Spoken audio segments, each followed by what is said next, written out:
when you see the numbers other people have been putting up against them, do you have to kind of fight letting your eyes get too big, trying to force things because you know there are going to be big opportunities there? Absolutely. And you still never know how teams are going to play you. You kind of thought that about Texas Tech, and then they played us a little different and played us smart. And, that's what happened. And, so you never know how teams are going to play you, but obviously you still have to play the game.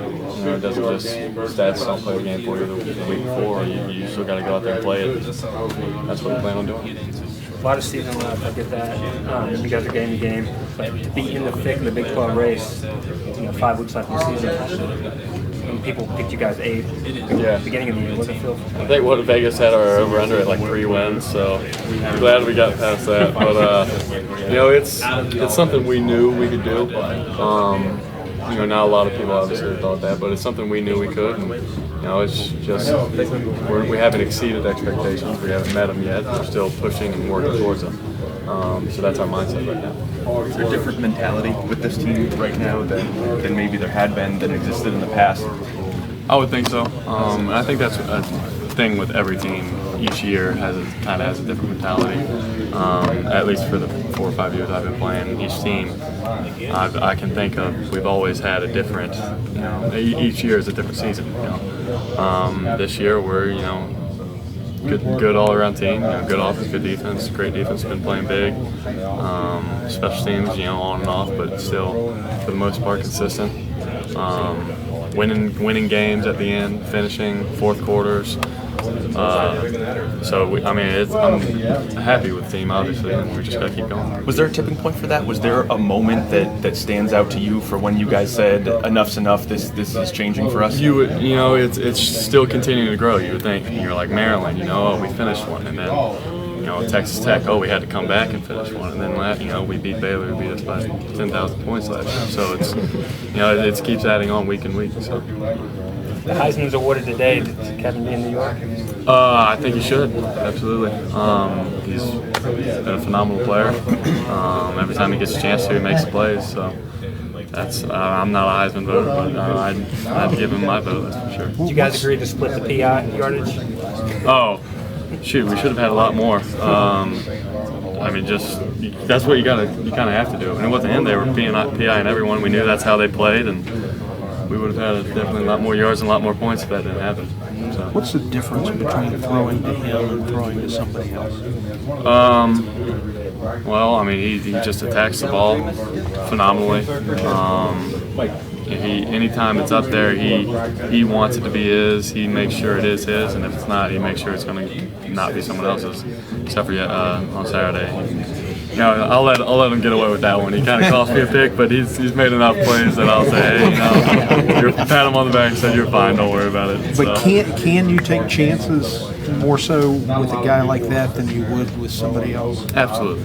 It's obvious. I'm no offense to Squirt, but I'm more likely to throw Kevin a jump ball than I am to him. So, and that's what he brings to the table. He's all around great player.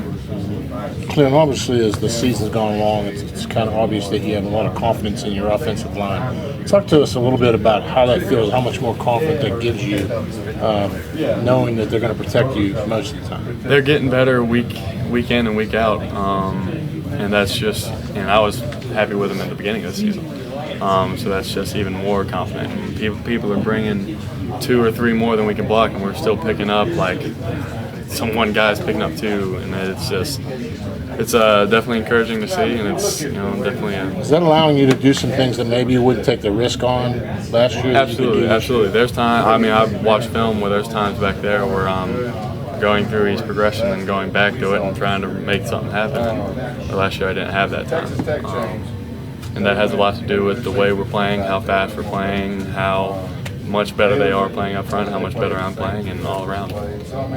You seen anything about on Oklahoma State's defense or what they do? They the same defense coordinator, but they are a little different than last year. Obviously, they had some personnel changes. They do a lot of things. They do a variety of different things, but still. They're still the identity of the thing is consistent from what it was last year, and a lot of new players that we're just going to have to make some plays on.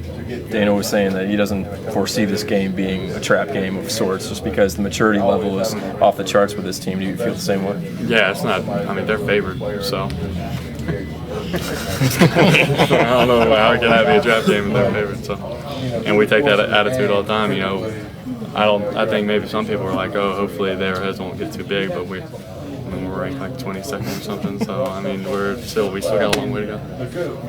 Handling the ups though is different. You guys have better horsepower experience handling the downs last year. This is new, I guess, but no worries at all with how you guys are wired. For the team, it's new. I mean, obviously at Florida State we've had success, and I've seen teams handle it in different ways. So I personally know how to. I think how teams can go, and you know, I think we're handling just perfectly fine. Everyone has the same mentality. We're just still hungry. You know, it's never enough. Obviously, with 2 losses at the beginning of the season, there's no really room for error for the rest of the year. So.